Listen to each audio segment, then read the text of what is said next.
Some people ask me how I can be calm, even in stressful situations. I don't always feel calm. I'm human. As a strong empath, I can feel the distress of the world around me. And it's easy to get swept up into that. And for the sensation of feeling out at sea to take over.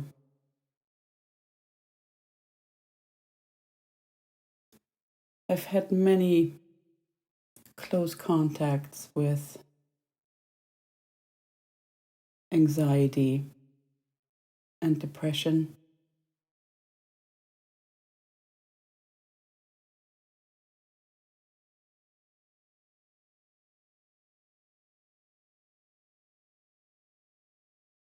I am learning to see that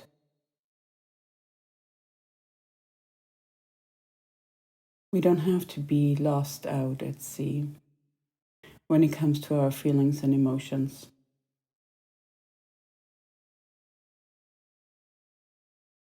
The process at hand is to become friends with our feelings and emotions, to understand them better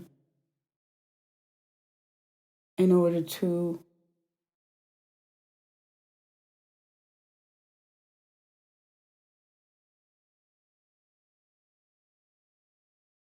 come to an agreement of how to live with them in the best possible way.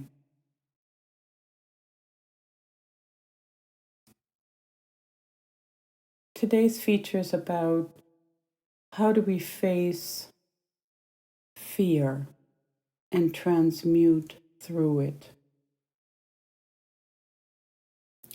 My high school German literature teacher, Sister Michaele, loved words, loved language.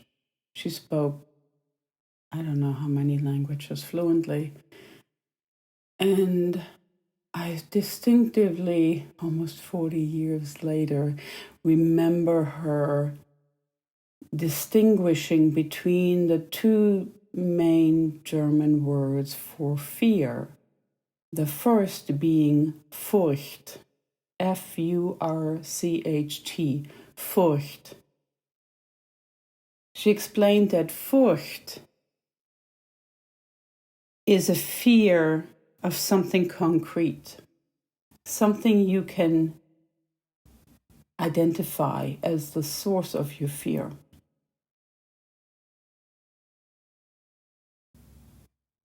It can therefore be processed through identification of its origin and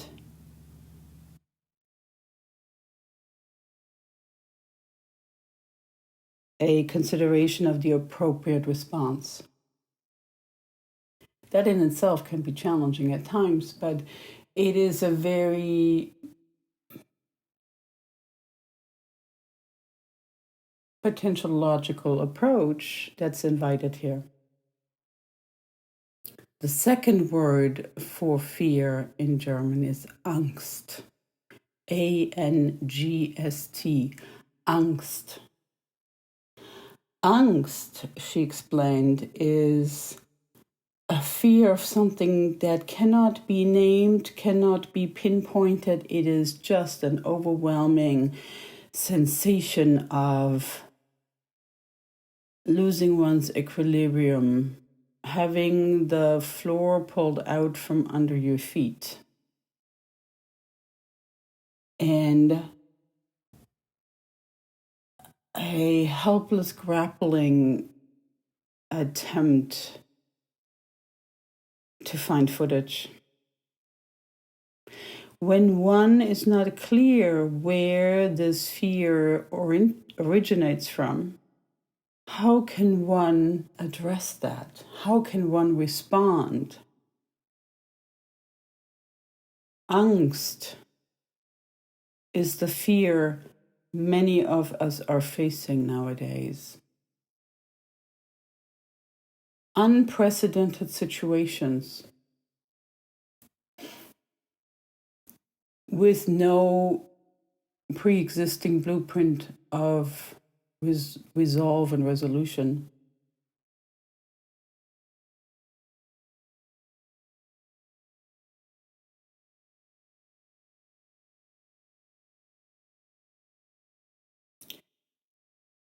When Angst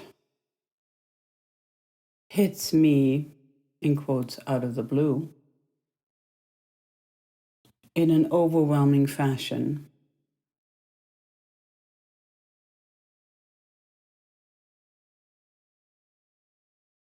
the first instinct is fight or flight. What do you fight if you don't know where to even point your defense mechanisms? Where do you run to? How do you run away from something you cannot pinpoint? Neither approaches seem, logically speaking, effective, which I believe is exactly the reason why this form of fear feels so utterly paralyzing. It doesn't have to.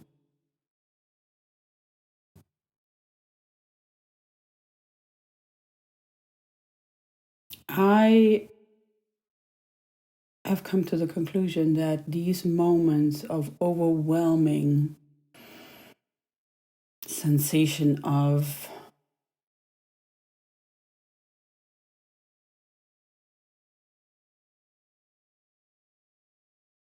feeling lost in fear are an invitation to face something we have not faced before. And it is not about pinpointing necessarily a particular cause. It is simply accepting fear as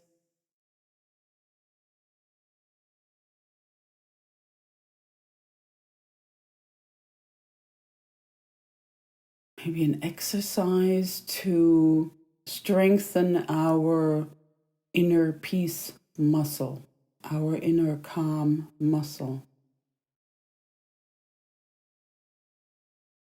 It is an invitation to hit a reset button when we've been wobbling probably for a while in order to recenter into our own inner truth. You see, fear is an illusion.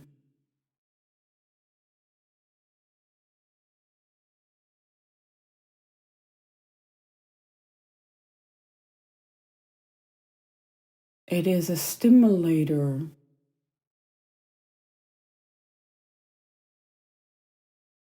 to realign. That's its purpose. I don't believe, and logically it makes no sense, that fear as an entity in its own existence run loose has lasting value, because it becomes this carousel ride where we go round and round and round through a scenery we've seen endless times before. If life is about growth and expansion and learning and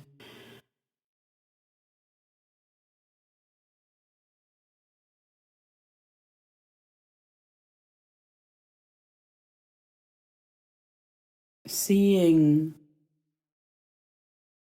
things from a larger vantage point, then the only way out of fear is to get off the carousel. So how do I do that?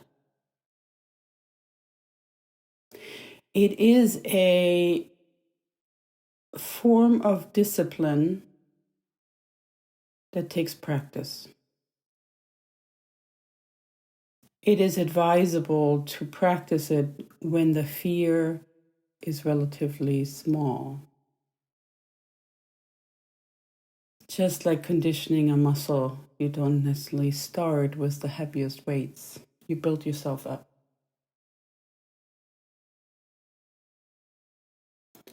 The approach that I take, and that works for me, is to become aware of the onset of this fear eruption within my body, within my mind, with all its telltale sensations, the clenching of the stomach, the increased heart rate, the increased perspiration, the heat expanding into my limbs, the feel of dizziness, the fogginess of the mind, the shortness of breath, you name it. There might be more sensations that each individual experiences, but they're telltale signs that something is off. In the past, I would have fed into the onslaught of fear by adding more fearful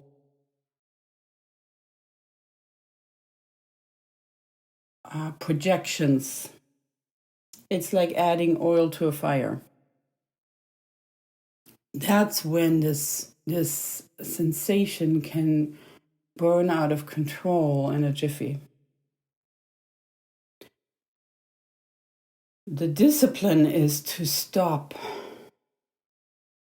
the mind from running off on its tangents. To listen into the body and catalog the sensation and sensations it's offering. And I visualize the epicenter of this fear as a sphere that is trying to grow and expand. And before it can fully do so, I expel this sphere out of my body and set it in front of me. It is a conscious detachment from the emotional interdependency.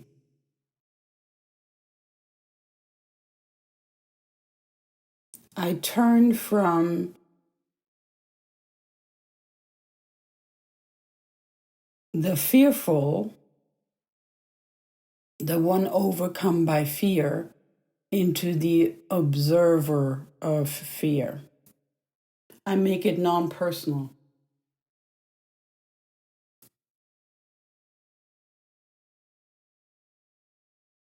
Much like a fire alarm in a building, it's a choice to jump into panic or to recognize the rather piercing sound as a message to exit the building. That's exactly what I do. Once I have placed the fear outside of me, my body, my system can cool down, calm down, reset. my mind can observe the distance between what I perceive as fearful, if I can actually name the source or not, does not matter. The fear becomes its own entity that I can meet like I meet a friend. And I can start asking questions if I choose. What do you want me to know? What's helpful for me to know about you?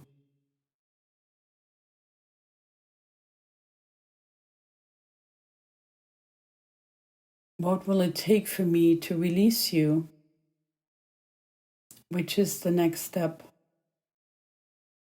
After I've harvested the intel it wants to offer,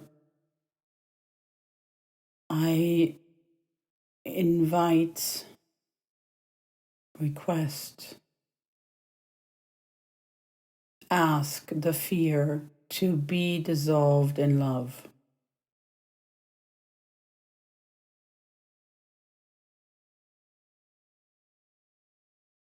Again, the picture of fear being like a friend.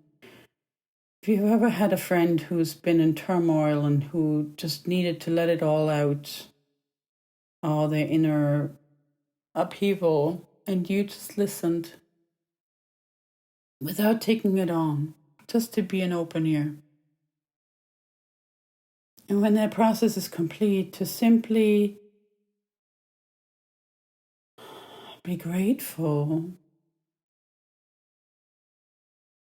to have a friend who trusts you and who you can trust in return. To release what is overwhelming and to just let it go and dissolve. Haven't we all experienced situations where once we've expressed what has been going on within us, the worst is over? Where some of our biggest fears seem to almost dissolve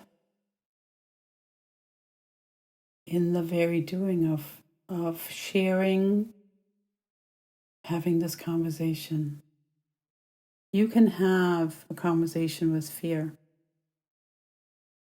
Treat it like a friend. Hug it with compassion.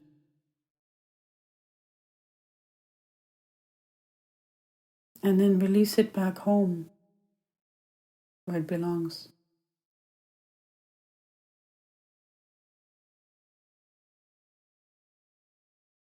Blessed be.